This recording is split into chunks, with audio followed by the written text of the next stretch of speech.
نحمده ونصلي على رسوله الكريم اما بعد فقد قال الله تبارك وتعالى كما ورد في سورة آل عمران اعوذ باللہ من الشیطان الرجیم بسم اللہ الرحمن الرحیم اذ قال اللہ تعالی یا عیسی ابن مریم وَإِذْ قَالَ اللَّهُ يَا عِيسَىٰ إِنِّي مُتَوَفِّيكَ وَرَافِعُكَ إِلَيَّ وَمُطَهِّرُكَ مِنَ الَّذِينَ كَفَرُوا وَجَاعِلُ الَّذِينَ اتَّبَعُوكَ فَوْقَ الَّذِينَ كَفَرُوا إِلَىٰ يَوْمِ الْقِيَامَةِ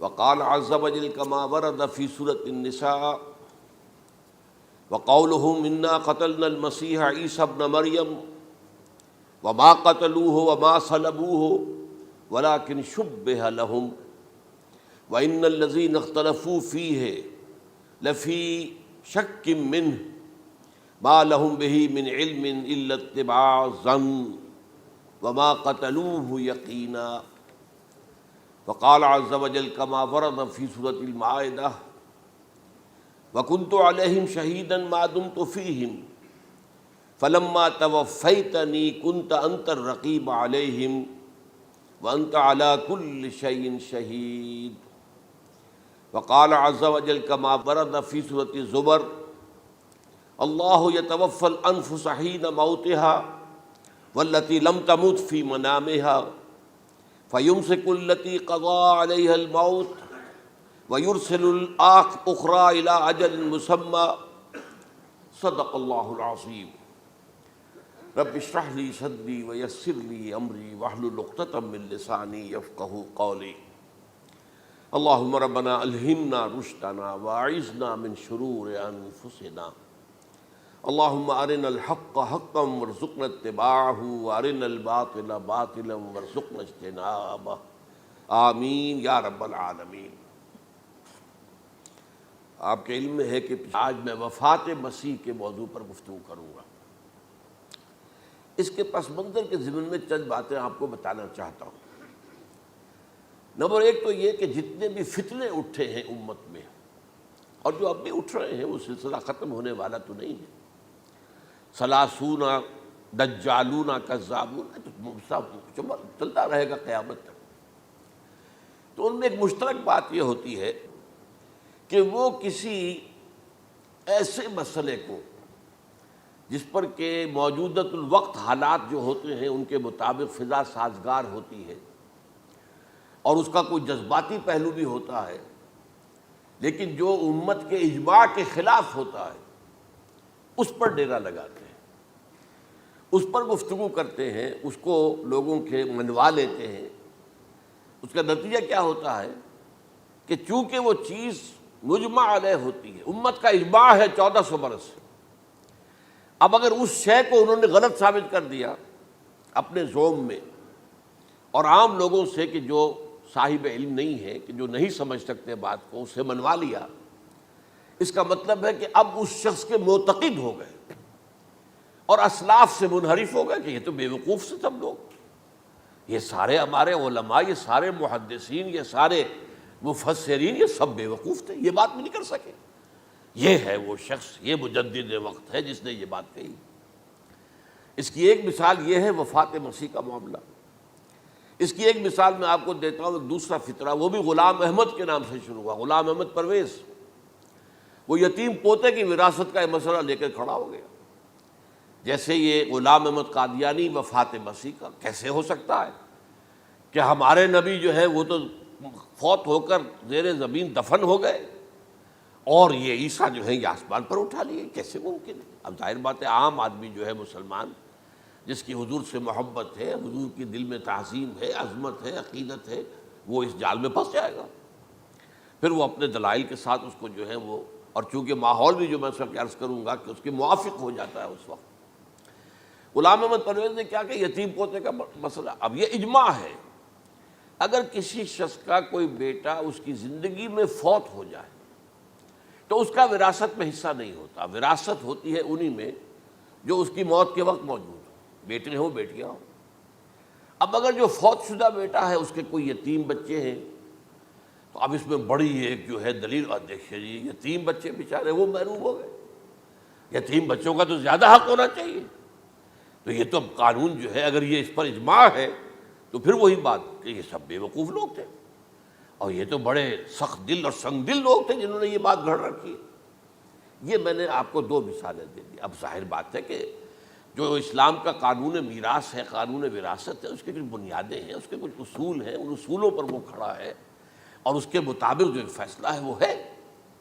تو بہرحال یہ میں نے آپ کو مثال دی ہے کہ کسی ایسے مسئلے کو لے کر اس پر ڈیرا لگا لینا، مورچہ بنا لینا، اس سے اپنی عقیدت پیدا کر لینا، اسلاف سے برگشتہ کر لینا کہ یہ کوئی لوگ سمجھدار نہیں تھے، یہ بے وقوف لوگ تھے، جاہل لوگ تھے۔ اچھا، اب اسی پس منظر میں سمجھیے کہ 19ویں صدی کے اواخر میں کیا صورتحال ہندوستان میں ہو گئی تھی۔ انگریز آ گیا تھا اور 1857 کے بعد اس کی براہ راست حکومت قائم ہو گئی تھی۔ اس سے پہلے 1757 سے 1857 تک جو بھی حکومت تھی ایک تو پورے ہندوستان پر نہیں تھی، لیکن یہ کہ جو بھی تھی وہ ایسٹ انڈیا کمپنی کی تھی، تاج برطانیہ کی نہیں تھی۔ 1857 کے بعد حکومت قائم ہو گئی۔ اب ظاہر بات ہے کہ جب انگریزوں نے فتح کیا ہمیں تو ہم پر روب طاری ہوا کہ نہیں۔ پھر جو زندہ قومیں ہوتی ہیں ان میں کچھ اچھے اوصاف ہوتے ہیں، ان کے اندر فرض شناسی ہے، ان میں دیانت داری ہے۔ انگریز ڈپٹی کمشنر تھا، 9 بجے کا وقت ہے تو ٹھیک 9 بجے دفتر میں موجود ہوگا۔ ہمارے لوگ جو آ رہے ہیں لیٹ آرام سے، لیکن یہ ہے کہ ان کی یہ چیزیں جو ہوتی تھی، پھر بات اگر کی ہے تو اس کو پورا کیا ہے، تو اس حوالے سے ان کا رعب ہوتا ہے۔ اسی طور پر اس زمانے میں ایک صورت یہ پیدا ہو گئی کہ نیوٹن کی فزکس آ گئی، اب معلوم ہوا کہ یہ تو گویا کہ آسمان کی وحی سے بھی زیادہ معتبر ہے۔ سائنس سے جو بات ثابت ہو جائے بس وہ حق ہے، اور جو ثابت نہ ہو سکے وہ ایسے ہی ہیں، وہ تو گویا کہ اوہام ہیں، ان کی کوئی حیثیت نہیں۔ اب اس زمن میں کیا ہوا، اس وقت جو ہے سر سید احمد خان ایک شخصیت ابھری۔ انہوں نے جب دیکھا کہ اسلام کی بہت سی چیزیں جو ہیں وہ سائنٹیفک جو انداز فکر ہے اس میں فٹ نہیں بیٹھتی۔ یہ فرشتے کس بلا کا نام ہے، سائنس تو نہیں بتاتی ہمیں، لہذا انہوں نے کہا فرشتہ کوئی نہیں ہے، یہ فورسز آف دی نیچر کو فرشتہ کہہ دیا گیا۔ یہ جن کیا بلا ہوتے، کوئی جن ون نہیں ہے، وہ تو سائنس کی اس میں تو نہیں آتے، دکھائی نہیں دیتے، کوئی جن نہیں۔ یہ تو جو مشتعل مزاج کے لوگ ہوتے ہیں انسان، ان کو جن کہہ دیا گیا کہ وہ آگ سے پیدا ہوئے۔ جیسے ہم کہہ دیتے ہیں فلاں شخص غصے میں آگ بگولا ہو گیا، تو وہ آگ تھوڑی ہو جاتا، یہ تو استعارہ ہے۔ اس طرح یہ جو معجزات ہیں یہ کوئی شے نہیں، ان کی بھی فزیکل توجیحات۔ یہ حضرت موسیٰ جب پار ہوئے اپنی قوم کو لے کر سمندر کے، تو یہ کوئی معجزہ نہیں تھا، یہ کوئی حضرت موسیٰ کی ضرب کی وجہ سے پھٹا نہیں تھا سمندر، بلکہ وہ تو مد و جزر کا معاملہ تھا۔ جس وقت سمندر اترا ہوا تھا، جزر میں تھا، تو موسیٰ اپنی قوم کو لے کر گزر گئے۔ جب فرعون آیا اپنے لشکر کے ساتھ تو سمندر مدھ پر آ گیا، چڑھ آیا، لہذا وہ ہلاک ہوئے۔ تو معجزات کا انکار، ان تمام کے اندر ایسی فضا پیدا ہو گئی تھی کہ جو عقلی اور سائنٹیفک، عقلی سے آگے بڑھ کر، ایک تو عقلی ہوتا منطقی، ایک ہے عقلی سائنٹیفک، کہ اس کے حوالے سے جو چیز اسلام کی فٹ نہیں بیٹھی، جیسے کہ آپ کہتے ہیں round peg in a square hole اور square peg in a round hole. اب اسکوائر پیگ ہے، راؤنڈ ہول ہے، تو آپ کو اس کے کونے تراشنے پڑیں گے تب وہ اس ہول میں جائے گا، لہذا انہوں نے وہ کونے تراشے۔ اسی کے طرز پر پھر چلے ہیں جو آپ کو معلوم ہے علامہ مشرقی، انہوں نے بھی جب شروع کیا اپنا دھندا تو ان کے پہلے کتاب کیا تھے، مولوی کا غلط مذہب نمبر 1، مولوی کا غلط مذہب نمبر 2، مولوی کا غلط مذہب نمبر 3، چھوٹے چھوٹے کتاب شائع کر رہے ہیں۔ مولویوں سے علماء سے برگشتہ کر دیا۔ اب معلوم ہوا کہ یہ شخص ہے مجدد وقت، یہ مولویوں کے پاس تو کچھ نہیں ہے۔ اسی کا معاملہ پھر وہ انکار حدیث کی شکل میں آیا، جن میں کہ ایک بڑی شخصیت جو ہے وہ غلام احمد کی، غلام احمد پرویز، کیونکہ اللہ تعالیٰ نے اسے صلاحیت دی تھی، اچھا انشاء پرداز تھا، لکھنا اچھا آتا تھا، بولتا بھی اچھا تھا۔ تو ظاہر بات ہے فتنہ وہی شخص پیدا کر سکتا ہے جو باصلاحیت ہو، جس میں کوئی صلاحیت نہیں وہ کیا فتنہ پیدا کرے گا، وہ نہ دنیا میں کوئی ترقی کرے گا، نہ دین میں کرے گا، نہ فتنہ انگیزی کر سکے گا۔ وہ تو جیسا بھی ہے معاملہ عام معمول جو ہے لوگوں کا، جیسی بھیڑ چال چل رہی ویسے چل جائے گا۔ تو اس فضا میں اصل میں غلام احمد پرویز نے جو ڈیرا لگایا وہ وفات مسیح پر تھا۔ یہ سب غلط ہے۔ یہ کہ مسیح زندہ آسمان پر اٹھا لیے گئے، کیسے ممکن ہے؟ ممکن ہے یہ کوئی الہونی بات ہے؟ سائنس اس کو مان سکتی ہے؟ وہ تو اصل میں ٹھیک ہے، ان کا کہنا کیا ہے کہ مسیح کو سولی تو چڑھایا گیا تھا لیکن وہ اس پر مرا نہیں، فوت نہیں ہوا، موت واقع نہیں ہوئی۔ پھر جب اس کو اتار لیا گیا تو وہ زخمی تھا، مجروح تھا، لیکن تھا زندہ۔ پھر اس کو غار میں رکھ دیا گیا۔ پھر اس کے جو معتقدین تھے انہوں نے اس کی مرہم پٹی کی، اس کا علاج کیا، پھر وہ ٹھیک ٹھاک ہو کر پھر وہ وہاں سے چلا گیا، وہاں چھوڑ گیا اپنے اس شہر کو، یروشلم کو، اور اس ملک کو، فلسطین کو، اور پھر وہ آ گیا کشمیر میں، اور کشمیر میں وہ فوت ہوا۔ اس کی قبر موجود ہے، کسی قبر کی کوئی پرانی بوسیدہ قبر کا نام نہیں لیا، فلاں قبر جو ہے وہ عیسیٰ ابن مریم کی ہے۔ یہ ہے سارا معاملہ۔ اب ظاہر بات ہے کہ چونکہ ایک انسان کا زندہ آسمان پر اٹھایا جانا، وہ جو سائنسی ذہن ہے وہ اس کو نہیں مانے گا۔ چاہے قرآن مجید کے اندر تو خرق عادت اور بھی بہت سے ہیں۔ آخر اصحاب کہف 300 برس تک سوتے نہیں رہے، یہ کوئی سائنس کے حساب کتاب سے صحیح ہے؟ یا یہ ہے کہ حضرت عزیر علیہ السلام 100 برس تک مردہ رہے پھر زندہ کر دیے گئے، ان کا گدھا بھی زندہ کر دیا گیا جیسا کہ سورہ بقرہ میں آیا، لیکن ان کا کھانا جو ہے وہ صحیح رہا، اس کو مسا نہیں، اس میں کوئی بدبو نہیں آئی۔ تو واقعات ہوتے ہیں ایسے، اللہ تعالیٰ جو چاہے کرے، خرق عادت ٹھیک ہے۔ فطری قانون جو بھی ہے، جو لاز آف دی نیچر اللہ نے بنائے ہیں اور اس کے مطابق ہی دنیا چل رہی ہے، لیکن اللہ تعالیٰ کے ہاتھ ٹوٹ نہیں گئے، بند نہیں ہو گئے، اختیار ختم نہیں ہو گیا۔ میں کیا کروں؟ میں تو قانون بنا بیٹھا، اب تو میں کچھ نہیں کر سکتا۔ میں تو قانون بنا چکا ہوں کہ آگ جلاتی ہے، اب اگر ابراہیم کو آگ میں ڈال دیا تو میں تو نہیں بچا سکتا، اس لیے کہ قانون ہے، وہ میرا بنایا ہوا قانون۔ لیکن ہم یہ سمجھتے ہیں، ہمارا ایمان ہے اللہ تعالیٰ جو ہے وہ قادر مطلق ہے، وہ جب چاہے اپنے ہی بنائے ہوئے کسی قانون کو توڑے۔ اسی کو کہتے ہیں خرق عادت۔ خرق کے معنی ہوتا ہے پھاڑ دینا، توڑ دینا۔ جیسے کہ وہ سورہ کہف میں لفظ آتا ہے کہ وہ حضرت موسیٰ کو جن کے پاس بھیجا گیا تھا، بزرگ کے پاس، انہوں نے اس کشتی کا جس میں وہ سوار تھے اس کا ایک تختہ پھاڑ دیا، توڑ دیا، خرقہ۔ تو خرق عادت، عادت سے مراد کیا؟ عام عادی قانون، laws, physical laws, chemical laws, جو بھی دنیا میں چل رہا ہے، بایولوجیکل لاز، ان کو جب چاہے اللہ توڑے اور اپنی خصوصی مشیت کا اس کے اندر اظہار کر دے۔ اب اس سلسلے میں جو میں نے آیات آپ کو سنائی ہیں، اور اسی طرح کی کچھ اور آیات بھی ہیں، ان میں قادیانی نے اور قادیانیوں نے اصل ڈیرا لگایا ہے لفظ وفات پر۔ اصل میں یہ لفظ کیا ہے؟ جو لوگ عربی زبان سے واقف نہیں، ان کو بڑی آسانی، وفات وفات وفات، یہ تو آ گیا، توفیتو، توفیتا، متوفی کا، اے موسیٰ میں تمہیں وفات دے دوں گا، اے اللہ جب تو نے مجھے وفات دے دی، تو وفات تو قرآن میں ہے۔ پھر اس کے ہوتے ہوئے یہ مفسرین کو کیا ہو گیا؟ ان کا دماغ خراب ہو گیا تھا۔ یہ تمام محدثین جو ہیں اتنی عقل بھی نہیں تھی ان میں۔ تو یہ وہ بات جو میں پہلے بیان کر چکا ہوں۔ اب میں آپ کو بتاتا ہوں اصل میں عربی زبان کا قاعدہ۔ عربی زبان کے اندر ایک سے حرفی روٹ ہوتا ہے، اس سے الفاظ بنتے چلے جاتے ہیں۔ مختلف کھانوں میں پانی ہے، پانی کو آپ نے گلاس میں ڈال دیا، کوئی اور شیپ ہو گئی، کپ میں ڈالا کوئی اور شیپ ہو گئی، اور تشت میں ڈالا کوئی اور شیپ ہو گئی، شیپ تو بدل جائے گی، ہے تو وہی کا وہی پانی۔ تو اسی طریقے سے مثلاً میں مثال دے رہا ہوں آپ کو، علم یعلم، علم، کسی شے کو جان لیا، عالم یعلم، اعلامن، کسی کو کچھ بتا دیا، علمہ خود جان لیا، اور عالم یعلم اعلامن، کسی کو کچھ بتا دینا، علم یعلم تعلیمن، کسی کو کوئی بات بڑی اچھی طرح ذہن نشین کرانا، بار بار دہرانا، سمجھا دینا، یہ تعلیم ہو گئی۔ تعلم یتعلم تعلمن، خود علم حاصل کرنا۔ اب علم یعلم سے عالم بنا، اور علم یعلم سے معلم بنا، اور تعلم یتعلم سے خود علم حاصل کرنا، اس سے متعلم بنا، متعلم جو کہ علم حاصل کر رہا ہے۔ اسی طرح استعلام، علم حاصل کرنا، کسی چیز کے بارے میں جسے ہندی میں کہتے جانکاری حاصل کر لینا، اویئرنیس حاصل کر لینا۔ اب وہی لفظ ہے علم، اب کہیں آپ اس کے مادے کو دکھا کر اور اس کے معنی میں الٹ پھیر کریں گے تو جو شخص عربی زبان سے واقف نہیں وہ تو نہیں جانے گا اس کو۔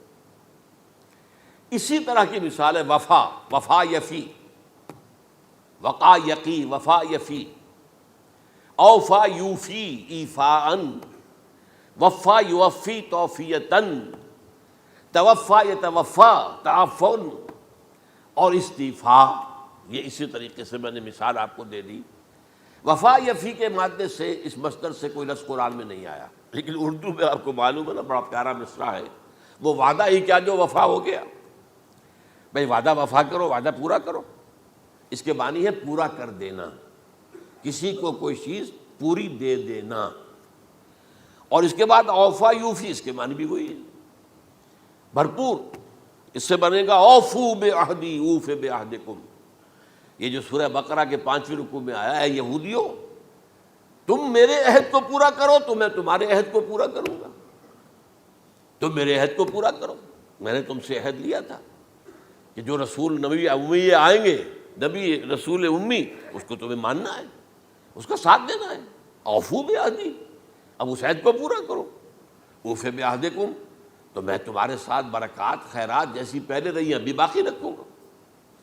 وفا یوفی، پورے اہتمام سے پورا کر دینا، کسی کو دے دینا چیز پورے اہتمام کے ساتھ، جیسے علم یعلم، پورے اہتمام کے ساتھ درجہ بدرجہ ایک بات ذہن نشین کرنا۔ یوفی، اس کا جیسے وَإِبْرَاهِيمَ الَّذِي وَفَّى، ذرا اس ابراہیم کا تذکرہ کرو جس نے سارے تقاضے جو اللہ کے تھے پورے کر دیے، بھرپور۔ جو امتحان آیا اس میں وہ ثابت قدم نکلے۔ توفا یا توفا، یہ آیا کسی شے کو پورا پورا لے لینا۔ اب ایک ہے پورا پورا دے دینا، ایک ہے پورا پورا لے لینا، ایک ہے کسی کو علم دینا، علم یعلم تعلیما، کسی کو پورا دینا، وفا یوفی توفیتاً، کسی سے علم حاصل کرنا، تعلم یتعلم تعلما، کسی سے پورا پورا لے لینا ہے، توفا یتوفی، اور اسی طرح استیفاء، کسی سے پورا لے لینا۔ یہ لفظ آیا ہے ویل للمطففین الذین اذا اکتالوا علی الناس یستوفون واذا کالوہم ووزنوہم یخسرون۔ ہلاکت و بربادی ہے ان ڈنڈی مارنے والوں کے لیے جو جب تول کر لیتے ہیں تو پورا لیتے ہیں، اور جب دیتے ہیں تو اس میں کمی کر دیتے ہیں، ڈنڈی مار جاتے ہیں۔ الا یظن اولئک انہم مبعوثون، کیا انہیں یاد نہیں رہا ہے کہ یہ دوبارہ اٹھائے جائیں گے، اللہ کے سامنے کھڑے ہوں گے، حساب ہوگا پورا پورا، پیسے پیسے کا۔ تو یہ میں نے آپ کو اس گردان سے بتا دیا کہ ایک ہی لفظ جو ہے وہ کتنے معنی دے رہا ہے۔ مادہ ایک ہے، وفا یوفی پورا کر دینا، اوفا یوفی پورا کر دینا، لیکن توفا یتوفی پورا لے لینا، استیفاء پورا لینا، اذا اکتالوا علی الناس یستوفون واذا کالوہم ووزنوہم یخسرون۔ اب دیکھیے اس میں قرآن مجید جو ہے اس کے ضمن میں سب سے جو فیصلہ کن آیت ہے وہ سورہ زمر کی ہے، اور یہ جو میں نے پچھلی مرتبہ بھی آپ سے کہا تھا، لا یاتیہ الباطل من بین یدیہ ولا من خلفہ، قرآن پر باطل حملہ آور ہو ہی نہیں سکتا، نہ سامنے سے نہ پیچھے سے۔ اب دیکھیے یہ ساری آیتیں جن میں حضرت مسیح کا ذکر ہے اور وفات کا لفظ جو ہے مختلف صورتوں میں استعمال ہوا ہے، اس میں سورہ زمر جو کہ مکی صورت ہے اس میں ہے وہ کانٹے دار آیت جس سے مسئلہ حل ہوتا ہے۔ وہ کیا ہے؟ وہ میں نے آپ کو سنائی ہے، اللہ یتوفی الانفس حین موتہا، اللہ قبض کر لیتا ہے، لے لیتا ہے نفس کو اس کی موت کے وقت، واللتی لم تمت فی منامہا، اور جس کے مرنے کا وقت نہیں آیا، مرا نہیں ہے، اس کی نیند میں لے لیتا ہے۔ فیمسک التی قطع علیہ الموت، تو جس پر موت کا فیصلہ ہو چکا ہے اس کو تو روکے رکھا ہے، موت کے وقت لیا اور روکے رکھا۔ اور ویرسل الاخری الی اجل مسمی، اور جو دوسرے ہیں جن کی موت کا وقت نہیں آیا ان کو مؤخر کر دیتا ہے، واپس کر دیتا ہے، لوٹا دیتا ہے۔ اب سوال یہ، نیند میں کیا چیز اللہ لیتا ہے؟ کیا جان لیتا ہے؟ جائز بات ہے نہیں، شعور نہیں چلا گیا۔ ایک ہے انسان کا شعور، وہی تو سب سے اعلیٰ شے ہے، سب سے اونچی چیز تو وہی ہے۔ یہ شعور ختم ہو گیا تو انسان کہاں رہا؟ اس کے نیچے جو کچھ ہے وہ تحت شعور ہے، سب کانشیس مائنڈ۔ تو خواب واب جو ہوتے ہیں وہ سب کانشیس مائنڈ کے ہوتے ہیں، وہ کانشیس مائنڈ کے تو نہیں ہوتے۔ جو کانشیسنس ہے، شعور جو ہے، اور خاص طور پر خود شعوری، وہ نیند میں اللہ سلب کر لیتا ہے۔ تو محض شعور کے لیے بھی وفات کا لفظ آ گیا۔ ابھی تو جان یہی ہے، جو سویا ہوا ہے وہ مرا تو نہیں ہے، زندہ ہے۔ البتہ جب جس کو ہم موت کہتے ہیں وقت آیا تو شعور بھی لے لیا، جان بھی لے لی، دو چیزیں لے لی۔ حضرت عیسیٰ پر پورا اطلاق ہوا، مجسم عیسیٰ کو لے لیا، شعور بھی لے لیا، جان بھی لے لی اور بدن بھی لے لیا۔ تو گویا کہ لفظ توفا کا کامل اطلاق تو صرف عیسیٰ پر ہو رہا ہے۔ ہم جب مرتے ہیں تو ہمارا جسم تو یہی رہتا ہے، وہ تو گیا قبر میں، پورا قبض نہیں کیا اس نے، پوری شے کو اپنے قبضے میں نہیں لیا، جسم تو یہی ہے۔ لیکن یہ کہ موت کے اندر ظاہر بات ہے کہ جان گئی، اور جان ہی اصل چیز ہے۔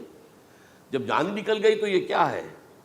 یہ تو یوں سمجھیے کہ اب ایسی چیزیں جلدی سے قبر میں دبا دو، ورنہ یہ سڑے گی، گل جائے گی۔ اور قبر میں بھی کیا ہوگا؟ کیڑے ویڑے کھائیں گے، ختم کریں گے، الا ماشاءاللہ جس کو اللہ چاہے۔ انبیاء کرام اور شہداء کی جسموں کو اللہ تعالیٰ نے محفوظ رکھا ہوا ہے، واللہ عالم۔ تو اس اعتبار سے تو اب توفا، اللہ یتوفی الانفس حین موتها۔ اب نفس کا لفظ دیکھیے، یہ قرآن مجید میں نمبر کتنے معنی میں آیا؟ ایک تو پورا وجود کسی کا یہ نفس ہے، میرا نفس، نفسی نفسی نفسی۔ کیا ہوگا جب قیامت کے دن ہم بول رہے ہوں گے؟ اور جو اللہ کے لیے بھی لفظ آ گیا نفس، نفس کے معنی ہم جب بولتے ہیں عام طور پہ تو وہ تو برے سنس میں بولتے ہیں، بھائی یہ نفسانی تقاضے ہیں، ان کو ذرا دبا کے رکھو۔ لیکن یہ نفس، یحذرکم اللہ نفسہ، اللہ تمہیں ڈراتا ہے اپنے آپ سے، یعنی اللہ اپنی ذات سے ڈراتا ہے کہ وہ جہاں رؤوف اور رحیم ہے وہاں پر وہ عذاب دینے والا بھی ہے، انتقام بھی لیتا ہے، شدید العقاب بھی ہے۔ تو یہ بھی ہو گیا نفس۔ پھر نفس جو ہے ہم اس کو بھی کہہ دیتے ہیں، جو کہ نفس کی ایک کیفیت ہے خاص، نفس لوامہ، نفس امارہ، نفس مطمئنہ، یا ایتھا النفس المطمئنہ ارجعی الی ربک راضیۃ مرضیہ۔ تو یہاں پر کیا ہے؟ نفس سے مراد پہلا جو ٹکڑا ہے، اللہ یتوفی الانفس حین موتہا، شعور جو ہے اس پر لفظ نفس کا اطلاق ہوا۔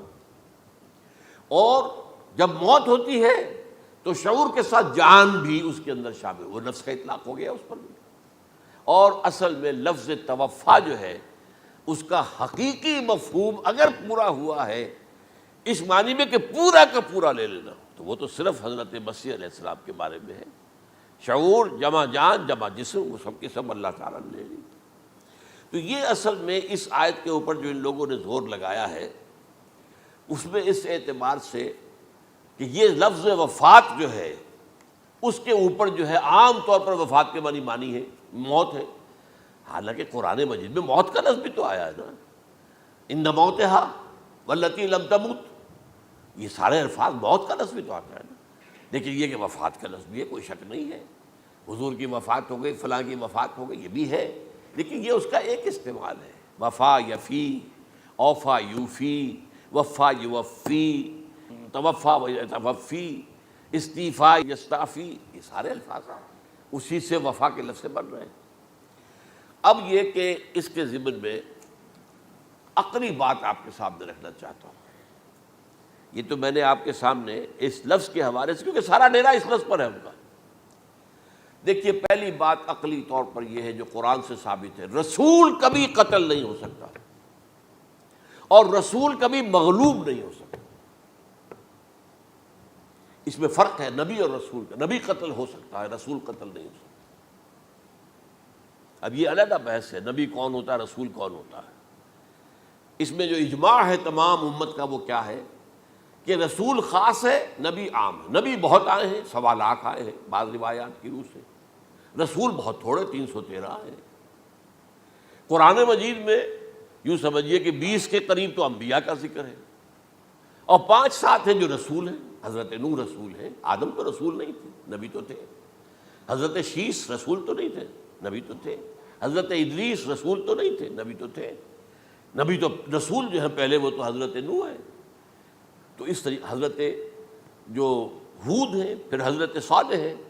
اس حوالے سے نبی اور رسول کے فرق کو سمجھیے تو قرآن کہتا ہے کتب اللہ لاغلبن انا ورسلی، اللہ نے طے کر دیا ہے، لکھ دیا ہے، میں اور میرے رسول غالب آ کر رہیں گے۔ رسول مغلوب نہیں ہو سکتا۔ نمبر 2، وَلَقَدْ سَبَقَتْ كَلِمَتُنَا لِعِبَادِنَا الْمُرْسَلِينَ أَنَّهُمْ هُمُ الْمَنْصُورُونَ وَأَنَّ جُنْدَنَا لَهُمُ الْغَالِبُونَ۔ یہ بات ہمارے طرف سے طے کی جا چکی ہے، پہلے سے طے ہو چکی ہے، پہلے سے معین قانون ہے اپنے ان رسولوں کے بارے میں جنہیں ہم نے بھیجا ہو، رسولوں کے، نبیوں کے بارے میں نہیں، کہ وہی منصور ہوں گے، ان کی مدد کی جائے گی لا محالہ، اور ہمارا جو لشکر ہوگا یعنی رسول کے ساتھ جو لوگ ہوں گے وہ اللہ کا لشکر ہے، وہ حزب اللہ ہے۔ وَأَنَّ جُنْدَنَا لَهُمُ الْغَالِبُونَ، لازماً وہ غالب ہو کر رہیں گے۔ یہ 2 چیزیں جو ہے قرآن مجید کے اندر، یہ 2 آیات نص سے قطعی ہیں کہ رسول کبھی مغلوب نہیں ہو سکتا، رسول کبھی قتل نہیں ہو سکتا۔ اب عجیب بات دیکھیے سورہ آل عمران میں، کیونکہ حضرت عیسیٰ کے ساتھ حضرت یحییٰ بھی موجود ہیں۔ حضرت یحییٰ حضرت مریم کے خالہ زاد بھائی تھے، حضرت زکریا کے بیٹے تھے۔ سورہ آل عمران اور سورہ مریم دونوں میں آپ دیکھتے ہیں کہ پہلے یحییٰ کا ذکر ہوتا ہے، پھر عیسیٰ کا ذکر ہوتا ہے۔ یہ ہم عصر بھی تھے، لیکن یہ کہ سینئر تھے حضرت یحییٰ، لیکن حضرت یحییٰ کی مدح قرآن کرتے کرتے آخری بات کیا کہتا ہے؟ نبیم من الصالحین، لفظ رسول نہیں آیا ان کے لیے۔ اور وہیں سائملٹینیس کنٹراسٹ ہے سورہ آل عمران میں حضرت عیسیٰ کے لیے، وہ سارے ان کی مدح رسولاً الی بنی اسرائیل، وہ رسول تھے اور وہ نبی تھے۔ نبی قتل ہو گئے، ایک آبرو باختہ لڑکی کی فرمائش پر قتل کر دیا۔ ایک ڈانسر، اس پر بادشاہ اس وقت جو تھا، وہ بادشاہ کیا تھا؟ وہ ایسے بادشاہ ہوتے تھے اس زمانے میں جیسے ہمارے ہاں بھاولپور کے جو ہے نواب ہے، بادشاہ تو انگریز تھا، حکومت تو اس کی تھی، لیکن ایک اٹانومی سی دے رکھی تھی۔ راجے جو ہیں، راجا صاحب ہیں، مہاراجا ہیں، یہ راجے مہاراجے اور نواب جو ہوتے تھے یہ ایک اٹانومی تھی، باقی یہ کہ اصل میں تو بادشاہ جو ہے تو انگریز کی تھی۔ تو اسی طرح کی ایک اٹانومی جو ہے حکومت وہاں اس وقت تھی اصل میں رومیوں کی، اس کا گورنر وہاں موجود تھا پائلیٹس پونٹس، لیکن یہ کہ انہوں نے یہودیوں کو ایک مذہبی اٹانومی دے رکھی تھی۔ چنانچہ ہیڈرن ان کا ادارہ تھا، دارالقضاء، جہاں چوٹی کے ان کے فقہاء اور لیڈر جو تھے، ربائی، وہ بیٹھتے تھے اور فیصلے کرتے تھے۔ کسی مذہبی معاملے میں جو فیصلہ وہ کر دیتے تھے یہ ان میں معاہدہ تھا، وہ فیصلہ جو ہے وہ پھر ایگزیکیوٹ کیا جائے گا، وہ فیصلہ آخری ہوگا ان کا۔ وہ خود تو سزا نہیں دے سکتے، سزا تو گورنر دے گا، لیکن یہ کہ اگر ہیڈرن جو ہے ان کا جو وہ ہے ادارہ ٹاپ کا، وہ اگر سزا دے دے، سلا دے، تو گورنر کو وہ سزا دینی پڑے گی، یہ ان کا طے تھا معاملہ۔ تو اس نے حضرت مسیح علیہ السلام کو مرتد قرار دیا، جو ہیڈرن ان کا سب سے اونچا ادارہ تھا۔ اس اعتبار سے ان کو جو ہے، لیکن جیسا کہ میں بتا رہا تھا کہ حضرت عیسیٰ رسول تھے، وہ قتل نہیں ہو سکتے تھے، مغلوب نہیں ہو سکتے تھے، لیکن حضرت یحییٰ نبی تھے، ان کو وہی جو اس وقت کا جو یہودیوں میں سے جو بادشاہ تھا نام کا، جو ہیروڈ اینٹیپاس، یوں سمجھیے کہ اس نے کچھ بہت حرام کاری کی ہوئی تھی، شاید اپنے بھائی کی کسی بیوہ کو، وہ مجھے ایگزیکٹلی یاد نہیں ہے، بغیر اس کے کہ وہ عدت مدت پوری ہو پھر نکاح ہو، اسے اپنے گھر میں ڈالا ہوا تھا، اور اس کی جو لڑکی تھی اس کے اوپر بھی عشق آ گیا تھا، آپ کو دل آ گیا تھا، شادی بھی کرنا چاہتا تھا اس سے، اور اس کا ڈانس تھا، اس پر کہا مانگو کیا مانگتی ہو۔ تو اس نے کہا، اس لیے کہ حضرت یحییٰ جو ہے تنقید کرتے تھے بہت کہ یہ تم کیا حرام کام کر رہے ہو، تم نے جس طریقے سے جس عورت کو گھر میں ڈالا ہوا ہے تم گناہ کر رہے ہو، تم شریعت کے خلاف کام کر رہے ہو۔ اس کو کہا تھا یو ڈاٹر آف سن، اس لڑکی کو کہا تھا تم جو کہ گناہ کی بیٹی ہو. اور وہ ناراض تھے, اور وہ ملکہ بھی جو تھی اس وقت تھی, اور یہ اس کی بیٹی بھی بہت ناراض تھے. تو انہوں نے کہا, مجھے وعدہ لے لیا کہ دیکھو جو کہہ رہے ہیں, جو مانگوں گی مانگنا پڑے گا. ہاں مانگوں گا. مجھے یحییٰ کا سر چاہیے. ایک دفعہ تو وہ کانپ گیا, اسے اندیشہ تھا کہ اگر یحییٰ کو میں نے قتل کر دیا تو یہودیوں کے اندر ہو سکتا بغاوت ہو جائے. لیکن پھر اس نے پھر تانا دیا, تم کیسے بادشاہ ہو, اپنا وعدہ پورا نہیں کرتے. پھر انہوں نے کہا ٹھیک ہے, حکم دیا. اور وہ جیل میں تھے پہلے سے ہی, وہاں گیا اور جو ہے ان کا سر قلم کیا, لا کے پیش کر دیا. تو نبی جو ہے جن کی بڑی مدح ہوئی ہے سورہ مریم کے اندر, جب آپ پڑھیں گے تو ان کی شان جو ہے, لیکن نبی تھے, صرف رسول نہیں تھے. اور حضرت عیسیٰ رسول تھے, رسول قتل نہیں ہو سکتا, نبی قتل ہو سکتا. تو یہ قاعدہ جو ہے وہ بھی قرآن نے اس سائملٹینیس کنٹراسٹ کے حوالے سے سورہ آل عمران میں حضرت یحییٰ اور حضرت عیسیٰ کا تقابل کر کے بتا دیا. تو ایک تو بات یہ ہے کہ اس اعتبار سے میں جو آپ کو آیت سنا چکا ہوں, یہ جو جرائم جو ہے سورہ نساء کے اندر یہودیوں کے اللہ تعالیٰ نے بیان کیے ہیں, ان میں سے یہ بھی ہے وَقَوْلُهُمْ إِنَّا قَتَلْنَا الْمَسِيحَ عِيسَى ابْنَ مَرْيَمَ. اور ان کا یہ کہنا کتنا بڑا جرم ہے جو یہ کہہ رہے ہیں, ہم نے عیسیٰ ابن مریم کو قتل کر دیا. لیکن یہاں ایک عجیب کیفیت ہے, رسول اللہ کے رسول کو. عام طور پر اس کی کنسٹرکشن کو لوگ سمجھے نہیں ہیں, وہ سمجھتے شاید انہوں نے خود ہی کہا رسول اللہ. انہوں تو رسول اللہ کہتے تو قتل کیسے کرتے؟ یہ اللہ نے کہا. اچھا, ان کا کہنا یہ کہ اللہ کے رسول کو قتل کر دیا. وَقَوْلُهُمْ إِنَّا قَتَلْنَا الْمَسِيحَ عِيسَى ابْنَ مَرْيَمَ رسول اللہ. ان کا یہ کہنا کہ ہم نے عیسیٰ ابن مریم کو, مسیح کو قتل کر دیا, وہ اللہ کے رسول کو. وَمَا قَتَلُوهُ وَمَا صَلَبُوهُ, انہوں نے نہ اسے قتل کیا نہ سولی پہ چڑھایا. وَلَٰكِنْ شُبِّهَ لَهُمْ, بس مشابہت پیدا کر دی گئی ان کے لیے, شبہ میں ڈال دیا گیا ان کو. وَإِنَّ الَّذِينَ اخْتَلَفُوا فِيهِ لَفِي شَكٍّ مِّنْهُ, اور جو لوگ اختلاف کر رہے ہیں ان کے بارے میں وہ بس شکوک میں مبتلا ہیں. مَا لَهُم بِهِ مِنْ عِلْمٍ, ان کے پاس کوئی علم نہیں ہے. إِلَّا اتِّبَاعَ الظَّنِّ, صرف گمان کی پیروی کر رہے ہیں. وَمَا قَتَلُوهُ يَقِينًا, اور ہرگز قتل نہیں کیا. یہ کلیئر سورہ نساء کی آیت نمبر 157 ہے. اب یہاں ایک سوال پیدا ہوتا ہے, پھر کون قتل ہوا؟ واقعہ تو ہوا ہے, سولی کا واقعہ ایک ہسٹوریکل واقعہ ہے. پھر کون صلیب پہ چڑھا؟ حضرت عیسیٰ تو صلیب پر نہیں چڑھ سکتے, اس لیے کہ صلیب کی موت کو سمجھا جاتا تھا بہت ذلت کی موت ہے, بہت حقارت کی موت ہے, بہت ملعون موت ہے. تو جب عیسیٰ مغلوب نہیں ہو سکتے تو صلیب پہ کیسے چڑھا دیے جائیں گے؟ قتل ہونا تو بعد میں ہوگا نا, پہلے تو آپ صلیب پر لٹکائیں گے اس کو نا, تب وہ جب مرے گا تو کہیں گے قتل بھی ہو گیا, ہم نے قتل کر دیا. صلیب کیا ہوتی تھی یہ معلوم ہے آپ کو؟ ایک لمبی لکڑی, ایک جو ہے ٹرانسفرس آ جائے گی اس کے اوپر, اور اس میں سے یہ ہے کہ اس کے دونوں, ایک شخص کے جو ہے دونوں ہاتھ وہ نیل کر دیے جاتے تھے. یہ جو اوپر جو ہے کراس کا جو نشان ہے وہ کیلیں ٹھوک کر لگا دیے گئے, اور پاؤں دونوں جو ہے وہ پیروں کے اندر کیلیں ٹھوک کر وہ اس لمبی لکڑی کے ساتھ جو نیچے سے آ رہی ہے اس میں لگا دیے. اب وہ بلیڈنگ ہو رہی ہے, اس کا جو حال ہے پتلا ہو رہا ہے, اس کا رفتہ رفتہ سسک کر مرتا ہے نا, اسی لیے اسے کہتے ہیں بڑی ملعون موت ہے. ایک ہے آپ نے پھانسی دی کسی کو, ایک جھولا جھولتا ہے وہ اور گیا, ختم ہو گیا. آج کل تو کیا ہوتا ہے, کرسی پہ بٹھایا, ذرا کرنٹ چھوڑا اور گئے صاحب, کو ٹیکا لگایا پتہ ہی نہیں چلا, اور پیٹ ٹیکے کے ساتھ آدمی مر گیا. تو یہ بھی ہوتا ہے, لیکن یہ کہ بدترین موت جو ہے صلیب کی موت ہے. تو یہ واقعہ تو ہوا ہے صلیب کا, لیکن یہ کہ کون مرا؟ اب دیکھیے عیسائیوں کا کہنا کیا ہے. عیسیٰ صلیب پر چڑھے, وہاں فوت ہو گئے, مر گئے, پھر انہیں نکالا گیا, ایک قبر میں رکھ دیا گیا. لیکن قبر وہ جو تھی اس طرح نہیں تھی زمین میں کھودی ہوئی, بلکہ ایک پہاڑ کے اندر ایک چھوٹا سا کھو تھا, غار سی, وہاں رکھ دیا گیا. لیکن وہاں سے وہ زندہ ہو گئے. اگلے دن جب لوگ آئے تو دیکھا وہ قبر تو خالی ہے, عیسیٰ کہاں گئے؟ وہ زندہ ہو کر آسمان پر اٹھا دیے گئے, اور آسمان پر جانے سے پہلے وہ اپنے حواریین سے ملے بھی تھے, کہا میں زندہ ہوں. یہ ہے ان کا عقیدہ. اور اس کے بعد یہ بھی عقیدہ ہے کہ دوبارہ آئیں گے، قیامت کے قریب آئیں گے، یہ بھی عقیدہ ہے۔ ہمارا عقیدہ کیا ہے؟ نہ سولی پر چڑھے نہ قتل ہوئے، بلکہ اللہ نے انہیں اٹھا لیا، بل رفعہ اللہ الیہ، اللہ تعالیٰ نے انہیں اٹھا لیا۔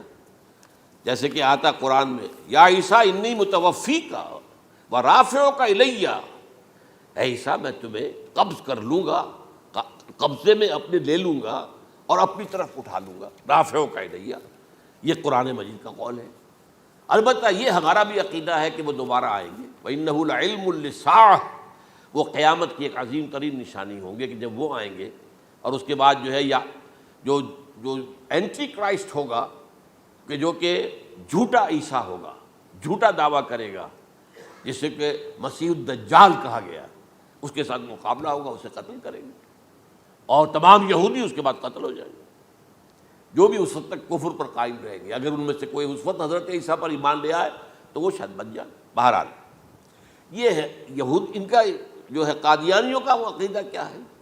سولی پر تو چڑھا، گویا کہ ذلت والی بات تو ہو گئی، مغلوب تو ہو گیا، قرآن کی نفی اس پہلے کیوں، وما صلبوہ وما قتلوہ، تو گویا کہ سولی پر چڑھ گیا تو وہ بدترین جو ہے تکلیف، مصیبت، مشقت وہ ساری تو آ گئی، مغلوبیت تو آ گئی، لیکن یہ کہ اس کے بعد کہتے ہیں مرا نہیں، وہ ابھی وہ سسک ہی رہا تھا کہ اتار دیا گیا۔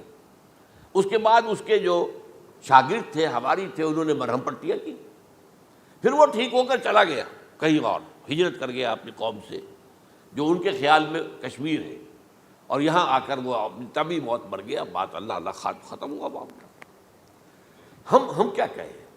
ہم تو صرف یہ کہتے رہے ہیں، 1300 برس تک ہم نے یہ کہا ہے کہ ہمارا ایمان ہے قرآن پر کہ ان پر نہ صلیب دیے گئے نہ قتل ہوئے، انہیں اٹھا لیا گیا۔ کب اٹھایا یہ ہمیں معلوم نہیں تھا، کس مرحلے پر اٹھایا یہ ہمیں معلوم نہیں تھا، پھر سولی پر کون چڑھا یہ ہمیں معلوم نہیں تھا، لہذا کسی تفسیر میں آپ کو نہیں ملے گا، کہیں نہیں، نہ قرآن میں ہے، نہ حدیث میں ہے، نہ کسی تفسیر میں۔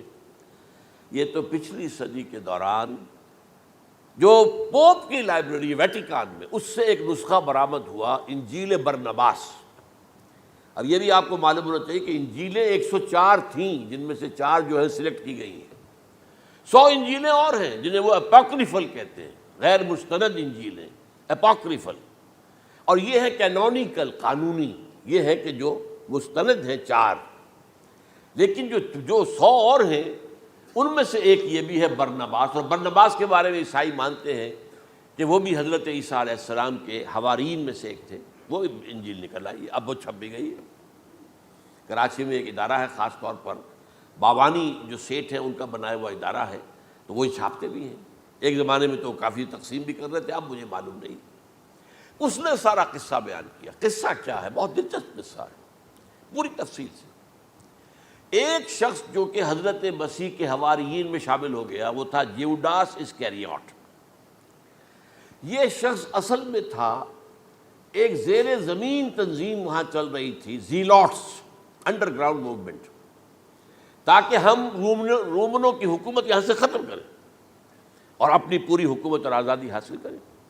ان میں سے یہ بھی تھا، ان کا سرغنہ تھا برابس، برابا ڈاکو اسے کہا جاتا ہے، برابس۔ ظاہر بات ہے کہ قانون شکن تھا تو ڈاکو ہی تھا۔ اچھا، ان میں سے یہ شخص جو ہے، اس نے جیوڈاس نے حضرت عیسیٰ کے معجزے دیکھے بہت، اور اتنا یقین ہو گیا اسے کہ یہ شخص جو ہے عیسیٰ، یہ ایک مرتبہ اگر رومیوں پر لعنت بھیج دے، کرس کر دے، تو رومی ختم ہو جائے۔ لیکن ان سے کئی دفعہ جو ہے پھیر ڈال کر، ہیر پھیر کے ساتھ کوشش کی گئی کہ رومیوں کے خلاف وہ کوئی جو ہے وہ لعنت برآمد کر دے، وہ نہیں کرتے تھے۔ یہ ایک علیحدہ بات ہے، کیوں نہیں کرتے تھے، یہ اس وقت میرا موضوع نہیں ہے۔ منہاج عیسوی کیا تھا، منہاج موسوی کیا تھا، منہاج محمدی کیا تھا، ان میں فرق ہے۔ لِكُلٍّ جَعَلْنَا مِنْكُمْ شِرْعَةً وَمِنْهَاجًا، سورہ مائدہ میں آیا، تمام رسولوں کے لیے ہم نے ایک ایک منہاج، ایک ایک شریعت علیحدہ علیحدہ دی ہے۔ بہرحال منہاج عیسوی کچھ اور تھا، تو یہ نہیں کہتے تھے۔ اب اس نے کیا کیا کہ وہ اپنے ڈاکو سرغنے سے اجازت لے کر ان کے حواریین میں شامل ہو گیا، اعتماد حاصل کیا، اور بار بار کوشش کی کہ یہ بد دعا دے دیں، رومیوں کو نہیں دی۔ اب اس نے سوچا کہ انہیں اگر ذاتی طور پر تکلیف پہنچے گی تو زبان سے کلمہ نکل ہی جائے گا نا کوئی لعنت کا. اس نے پکڑوایا حضرت عیسیٰ کو، کیونکہ جب یہ فیصلہ ہو گیا تھا ان کے قتل کا، ہیڈرن جو ہے ادارہ وہ دے چکا تھا، اس کا فتویٰ تھا یہ واجب القتل ہے، یہ مرتد ہے، لہذا اس کو قتل کر دیا جائے. اور یہ فیصلہ جو ہے وہ رومی گورنر تک پہنچایا جا چکا تھا. رومی گورنر نے یہاں تک کہا، یہ سینٹ جو متی کی انجیل ہے اس میں موجود ہے، بھائی ہمارے پاس تو اس کا کوئی جرم نہیں ہے، ہمارے ہاں کوئی ایسی بات اس کی نہیں ہے جس سے کہ ہم اسے واجب القتل قرار دیں. ان کا نہیں، ہمارا حکم ہے، ہمارا فیصلہ تمہارا طے ہے، چاہے مذہبی معاملے میں کوئی فیصلہ ہمارا ہوگا تو تمہیں جو ایگزیکیوٹ کرنا ہوگا. بہرحال اس وقت حضرت مسیح روپوش ہو گئے گرفتاری سے بچنے کے لیے. ایک باغ میں تھے وہ، وہاں پر رات کے وقت انہوں نے اپنے حواریین کے ساتھ لاسٹ سپر کہتے ہیں اس کو، لاسٹ سپر کھانا کھایا، آخری کھانا تھا. اور اس کے بعد اس نے فرمایا آج کی رات تم میں سے ایک میرے خلاف غداری کرے گا. یہ کہہ کر حضرت مسیح تو ایک کوٹھڑی میں چلے گئے جو ہوتی ہے باغ کے اندر، کوئی کھرپے ورپے جو ہے، کوئی وہاں پہ کسیاں رکھی ہوئی، تو اس میں خود جا کر عبادت میں مصروف ہو گئے. اپنے حواریین سے کہا کہ تم بھی عبادت کرو. وہ حواریین سو گئے. اب یہ اسکریوٹ جو ہے یہ اٹھا، یہ گیا رومیوں سے جا کر کہا میں پہنچا دیتا ہوں عیسیٰ تک، پکڑوا دیتا ہوں، آؤ میرے ساتھ. 30 ان کے آدمی آئے. وہ اس سے کہا باغ کے باہر کھڑے رہو تم، میں اندر جاؤں گا، تھوڑی دیر کے بعد تم آنا، جسے میں کہوں اے میرے استاد پکڑ لینا اسی کو. یعنی رومنز کو معلوم نہیں تھا کہ یہ کون ہے عیسیٰ، لیکن یہ کہ یہ تو یہودیوں کو معلوم تھا نا سب کچھ. ہوا کیا کہ وہ جب اندر آیا ہے اور کوٹھڑی میں داخل ہوا، اسی وقت اس کی شکل بدل دی گئی حضرت مسیح کی. شبہ لہم، مشابہت پیدا کر دی گئی، شبیہ بدل دی گئی، اور چھت پھٹی، 4 فرشتے اترے اور حضرت مسیح کو لے کر آسمان پر چلے گئے. تو باہر آیا وہ، تو جیسے ہی وہ یہ باہر آیا وہ باقی ہماری جان گئے اے ہمارے استاد. اسی وقت جو ہے وہ رومی داخل ہو گئے تو پکڑ لیا. تو اصل میں گرفتار ہوا ہے برنباس کی انجیل کے مطابق یوڈاس اسکریوٹ، وہ سولی چڑھا ہے. لعنتی موت اس پر آئی، کیوں آئی ہے؟ غداری کی اس نے، بٹرے کیا حضرت مسیح علیہ السلام کو. تو وہ تو مستحق تھا، کوئی ظلم نہیں تھا. اگر عیسیٰ کی جگہ کسی اور کو دے دیا جاتا ایسے کسی کو پکڑ کر تو وہ تو ظلم ہو جاتا نا، اس کا تو کوئی جرم نہیں تھا. تو یہ تو واقعی مجرم تھا. وہ سولی چڑھا ہے اور حضرت عیسیٰ کو اٹھا لیا. یہ ہے وہ ساری تفصیل جو کہ انجیل برنباس کے اندر موجود ہے. The gospel of our Lord according to Saint Barnabas, یہ اس کا نام ہے. ایونجیلیم برنابے، یہ جو ہے یونانی زبان میں اس کا نام ہے یا لیٹن میں. بہرحال یہ ہے معاملہ. تو پہلی بات تو یہ ہے کہ عقلی طور پر رسول نہ مغلوب ہو سکتا ہے نہ قتل ہو سکتا ہے. ہمارا عقیدہ ہے وہاں ماں صلبوہ و ماں قتلوہ. لیکن یہ کہ اگر یہودی، اگر جو قادیانی مانتے ہیں سولی چڑھ گئے تو صلیب تو ہو گئی، قرآن کی نفی تو ہو گئی، ہاں مرا نہیں، یہ دوسری بات ہے. دوسری بات یہ ہے کہ رسولوں کے باب میں اللہ کا قانون کیا ہے. اگر کسی قوم کی طرف رسول کو بھیجا اور اس قوم نے بحیثیت مجموعی انکار کر دیا، رد کر دیا، ریجیکٹ کر دیا، پوری قوم ہلاک، اور رسول اور اس کے جو چند ساتھی ایمان لے آتے تھے وہ وہاں سے ہجرت کر کے چلے جاتے تھے. لیکن ہجرت کر کے جاتے تھے تو اس کے بعد کسی اور مقام پر کریں گے اہل نظر تازہ بستیاں آباد. پھر وہاں پر ایک قوم انہوں نے جو ہے اپنا مرکز بنایا، ایک نئی امت کھڑی ہو گئی. اس کی سب سے بڑی مثال کیا ہے؟ قوم عاد ختم ہوئی حضرت ہود علیہ السلام کو ریجیکٹ کرنے کے باعث، ہلاک کر دی گئی. حضرت ہود علیہ السلام اپنے ساتھیوں کو لے کر، یہ قوم عاد تھی عرب کا جزیرہ نما، عرب کے جنوبی علاقے کے اندر جو اب صحرا ہے، بہت بدترین صحرا ہے، الربع الخالی جسے کہتے ہیں، خالی ہے، وہاں کوئی زندگی کے آثار ہے ہی نہیں، نہ کوئی پتیاں ہیں، نہ کوئی گھاس ہے، نہ کوئی انسان ہے، نہ کوئی حیوان، کچھ نہیں. الربع الخالی بدترین صحرا ہے. وہ صحرا ایسا ہے کہ اس کے اندر کوئی چیز ٹکتی نہیں ہے، جو چیز اوپر ہوگی وہ دھستی چلی جائے گی، اندر چلی جائے گی. ورنہ عام صحرا کے اندر ریت کے اوپر اونٹ بھی چلتا ہے، انسان بھی چلتے ہیں، لیکن اس میں نہیں.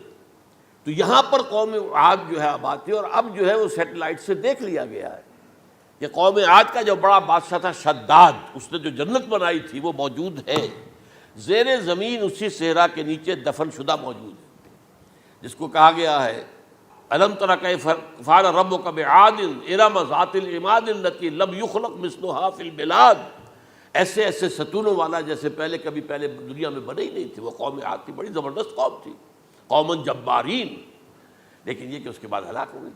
اب حضرت ہود اپنے مسلمان ساتھیوں کو لے کر نکل گئے، جزیرہ نما عرب کے مغربی کونے میں جا کر شمال مغربی کونے میں آباد ہو گئے، وہاں ایک نئی قوم پیدا ہوئی سمود۔ اب یہ اسلامی بستی بن گئی، لیکن اس کے اندر بھی پھر بعد میں زوال آیا، پھر وہاں نبی بھی آئے، لیکن اس کے بعد یہ کہ آخری رسول بھیجے گئے حضرت صالح، اور وہ بھی ہلاک ہوئے کیونکہ حضرت صالح کو انہوں نے رد کر دیا۔ تو یہ میں نے مثال دی ہے آپ کو کہ رسول جو ہے وہ وہاں سے اگر ہجرت کرتا ہے تو ہجرت کر کے وہ یہ نہیں جان بچا کے جا کے گمنامی میں کہیں مر گیا، وہ تو جا کر اپنے ساتھیوں کو لے کر جائے گا، اور جا کر جو ہے وہاں پر جو ہے ایک نئی جگہ پر آباد ہوگا، ایک نئی تہذیب ابھرے گی۔ تو یہ تو نہیں ہوا، یہ گمنام ہو کر آ کر کشمیر میں مر گیا تو اس کی کیا حیثیت ہوئی؟ حضرت عیسیٰ علیہ السلام یا تو اگر ہجرت کرتے، یا جب انہیں معلوم ہو گیا تھا کہ میرے قتل کا فتویٰ ہو گیا ہے، تو آپ وہاں سے ہجرت کر سکتے تھے، لیکن اپنے ساتھیوں کو تو لے کر جاتے نا، اپنے حواریین کو لے کر جاتے، اور کہتے ہیں 12 حواریین کے علاوہ اور بھی کوئی 70 کے قریب لوگ تھے جو ان پر ایمان لائے تھے، ان کو لے کر جاتے، کسی جگہ جا کر آباد ہوتے، وہاں ایک نئی جو ہے بستی بنتی، وہاں مسلمانوں کی ایک آبادی ہوتی۔ تو ان میں سے تو کوئی شے بھی نہیں ہوئی، بات ہی ختم ہو گئی۔ لہذا عقلی طور پر بھی یہ بات ثابت نہیں ہو سکتی، خلاف عقل ہے، قرآن کے اصولوں کے خلاف ہے کہ وہ سولی چڑھے ہوں لیکن مرے نہ ہوں، پھر اتر گئے تو مرہم پٹی کر دی۔ اچھا، کیا رومنوں کو اور یہودیوں کو پتہ نہیں چلا کہ مریم پٹی ہو رہی ہے اس کی اور عیسیٰ مرا نہیں ہے؟ اگر ان کے پتہ چل جاتا تو کیا وہ چھوڑ دیتے؟ اب مرہم پٹی کے بغیر تو 12 جو شخص سولی پر لٹکا رہا ہے وہ تو تقریباً مردہ ہی ہوتا ہے نا۔ وہ چلیے ہو سکتا ہے کہ کوئی ایسا امکان ہو کہ اس کی نبض ابھی چل رہی ہو اور وہ اتار لیا جائے اور مرہم پٹی کر لی جائے تو بچ جائے، لیکن یہ کہ پھر اس کے بعد وہ اگر وہاں سے ہجرت کرتے تو وہاں سے وہ اپنے حواریین کو لے کر جاتے اور کسی نئی جگہ پر جا کر آباد ہوتے۔ ان دونوں اعتبارات سے یہ بات ناقابل قبول ہے، ناقابل یقین ہے۔ لیکن اسی مسئلے کو لے کر انہوں نے، جو جیسا کہ میں نے بتایا تھا، وفات ہو گئی، کیسے ہو سکتا ہے ہمارے نبی جو سید المرسلین ہے وہ تو زیر زمین دفن ہو گئے اور یہ جو آسمان پر اٹھا لیے گئے، یہ کیسے ہو سکتا؟ بس اس کے اوپر عام لوگ جو ہیں وہ متاثر ہوئے، اور خاص طور پر وہ سائنٹیفک مائنڈ جو بن گیا تھا، تو چونکہ سائنس کے اس خاکے کے اندر وہ بات فٹ نہیں بیٹھتی، لہٰذا ان لوگوں نے اس کو قبول کیا۔ اب یہ کہ یہ جو واحد استثناء ہوا ہے یہ کسی اور کے ساتھ نہیں ہوا۔ ویسے حضرت مسیح کی پوری شخصیت مستثنیٰ ہے، بن باپ کے تو کوئی اور رسول پیدا ہوا ہی نہیں، نہ نبی پیدا ہوا۔ پھر وہ معجزے جو حضرت مسیح کو ملے کسی نبی کو نہیں ملے۔ حضرت صالح کو ایک ہی معجزہ ملا تھا نا ایسا کہ لوگوں نے کہا کہ تم یہ اس چٹان میں سے ابھی ایک گابن اونٹنی برآمد کر کے دکھا دو، وہ دکھا دی گئی، پھر ہلاک کر دیے گئے۔ لیکن جو اور معجزے حضرت مسیح کو دکھائے ہیں وہ بچپن میں بولے ہیں، گود میں تھے یا پگوڑے میں تھے، بولے ہیں انی عبداللہ آتانی الکتاب و جعلنی نبیا۔ یہ بات نہ ہوتی تو حضرت مریم کے کیا حشر کرتی قوم کہ تمہاری بغیر شادی کے یہ کہاں سے لے آئی ہو تم، یہ تو ولد الزنا ہے۔ پھر تو یہ سارا معاملہ جو ہے حضرت عیسیٰ بولے ہیں وہاں پہ، خود وہ بچہ بولا ہے۔ اب اس کے بعد بولنے کی لوگوں کے اندر کیا گنجائش تھی؟ زندہ کو مردہ کر دینا، ثم باذن اللہ، مردہ زندہ ہو گیا۔ اور تخلیق حیات، ایک پرندہ بنانا گارے کا، پھونک مارنا اور اڑتا ہوا پرندہ بن جائے، ایک کوڑی کے جسم پر ہاتھ پھیرنا اور کوڑ ختم، ایک مادرزاد اندھے کی آنکھوں پر ہاتھ پھیرنا اور بینائی آ گئی۔ یہ سارے معجزات مستثنیٰ شخصیت ہے۔ ان کا یہ استثناء کیوں کیا گیا، یہ بڑی تلخ بات ہے، یہ یاد کر لیجیے، کیونکہ یا تو قوم اسی وقت ہلاک کر دی جاتی جیسا کہ ہوا قوم نوح، قوم ہود، قوم عاد، قوم سمود، قوم شعیب، یہ ہوا کہ نہیں ہوا؟ اور سدوم اور عمورہ کی بستیاں جہاں حضرت لوط بھیجے گئے، اور آل فرعون جو ہلاک کیے گئے، یا تو پوری قوم ہلاک کی جاتی؟ نہیں، یہ یوں سمجھیے کہ اس پورے معاملے کو درمیان میں سے ایک وقفہ دے دیا گیا، حضرت عیسیٰ کو اٹھا لیا گیا۔ اور حضرت عیسیٰ دوبارہ آئیں گے۔ یہ کیوں کیا گیا؟ اب اس میں بڑی تلخ بات آپ سے کہہ رہا ہوں، یہ آپ کے لیے قبول کرنا آسان نہیں، حلق سے نیچے اٹھنے کی مشکل سے۔ اس قوم کو زندہ رکھا گیا ہے جو ملعون اور مغضوب علیہم قوم ہے۔ سب سورہ فاتحہ میں مفسرین لکھتے ہیں ضالین، یہ نصارہ ہیں، اور مغضوب علیہم یہ یہودی ہیں۔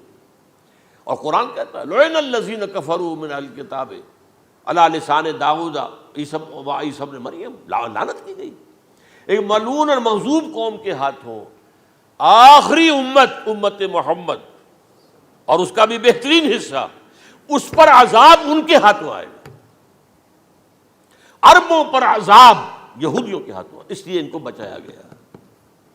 یہ میں نے کئی دفعہ واقعہ سنایا، مولانا اصلاحی صاحب بتایا کرتے تھے، کیونکہ وہ راجپوت تھے، یو پی کے راجپوت مشرقی حصے کے، کہ ہمارے ہاں کوئی نوجوان اگر کوئی بڑی گری ہوئی حرکت کرتا تھا تو اس کے سر پر چمار کے ذریعے، چمار کے ہاتھوں جوتا لگوایا جاتا تھا۔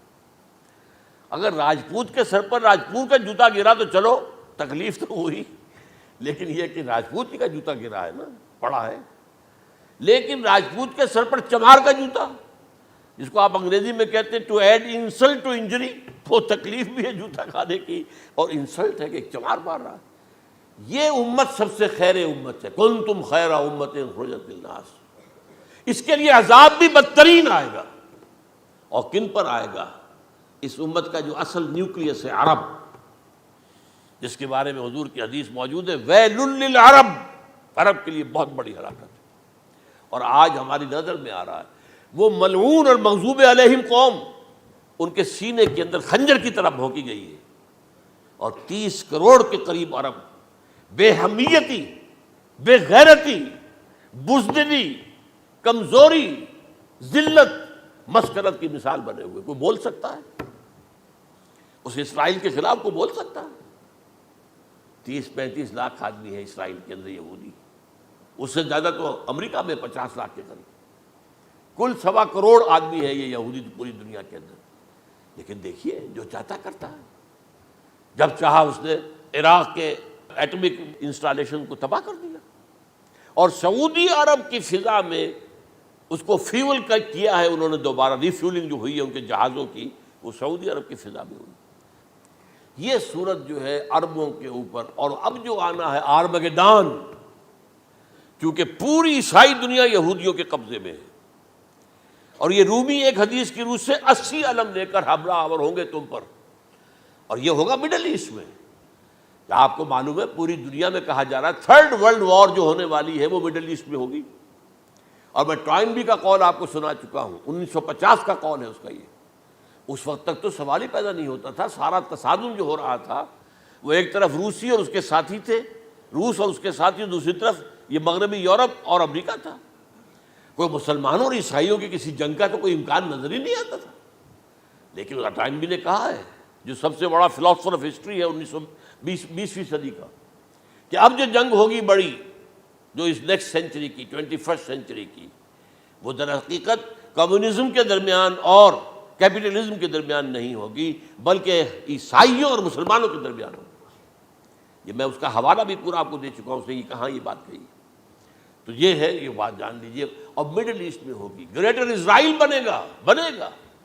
حدیث میں خبریں، یہ سارے مسلمان ممالک تمہارے ہاتھ سے نکل جائیں گے مسلمانوں، یہ عراق اور اردن اور یہ اور وہ، یہاں تک کہ ترکی، سعودی عرب کا بھی شمالی حصہ نکل جائے گا۔ البتہ مدینے کا جو ان کا پروگرام ہے اس کو اللہ نہیں پورا ہونے دے گا، مدینے میں داخلے کی ان کو اجازت نہیں ملے گی۔ بہرحال یہ سارا کچھ ہونے والا ہے۔ وہ وقت بھی آنے والا ہے کہ حضور کی ایک حدیث کے مطابق ایک شخص کے 1000 بیٹے ہوں گے تو 999 ختم ہو جائیں گے، ایک بچے گا۔ یہ وقت بھی آنے والا ہے کہ حضور فرماتے ہیں اتنی بڑی جنگ ہوگی، اتنی خوریزی ہوگی کہ پوری زمین اٹ جائے گی لاشوں سے۔ تو پرندہ جو ہے، کوئی ایک تو پرندے ہوتے ہیں کہ جو مردار خور ہے، گدھ ہے، وہ تو بڑی خوشی سے اتریں گے، تناول فرمائیں گے لاشوں کو۔ اسی طریقے سے کوے ہیں، چیلے ہیں، لیکن جو نفاست پسند پرندے ہیں وہ لاش کے اوپر اترنا نہیں چاہتے۔ تو ایک پرندہ اڑتا چلا جائے گا، اسے کہیں زمین پر اترنے کی جگہ نہیں ملے گی، لاشیں ہی لاشیں ہوں گی، یہاں تک کہ وہ تھک ہار کر اس کے جو ہے پر جواب دے جائیں گے، گرے گا تو لاش پر گرے گا۔ یہ وقت آنے والا، اور یہ یہودیوں کے ہاتھوں، یا یہودیوں کے جو سپورٹرز ہیں اس وقت، جو ان کے ہاتھ میں اعلی کار ہیں، ان کے ہاتھوں آنا ہے۔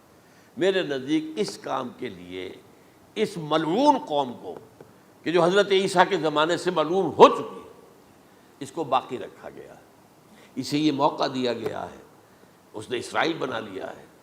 تقریباً 2000 سال کے بعد وہ دوبارہ آ کر آباد ہوئے اس سرزمین میں جہاں سے نکال دیے گئے تھے 70 عیسوی کے اندر۔ یہ سارا کچھ کیوں ہو رہا ہے؟